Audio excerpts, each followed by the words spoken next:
Okay, so this is a quick little tutorial on how to put on a heart rate strap. There's a couple of pictures in the lecture and stuff, but it's best to see done in practical logistics here. So again, here's your heart rate strap. You're gonna have the module with the logo facing up.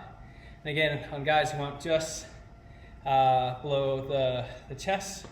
On women, will just be at the bottom of the, yeah, could you put that on? Usually a sports bra, or just the bottom of the breast line again. And yeah, the idea here is you want to get the pod as close to your heart. So if you can feel where your sternum is, the xiphoid process, right at the bottom middle of your lungs there, you're gonna want the module as close to that as possible.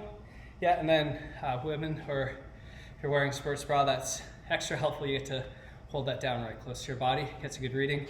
The last piece is getting a wet towel or paper towel, or probably if you're at home a regular towel. You're gonna moisten or get wet the electrodes underneath the strap.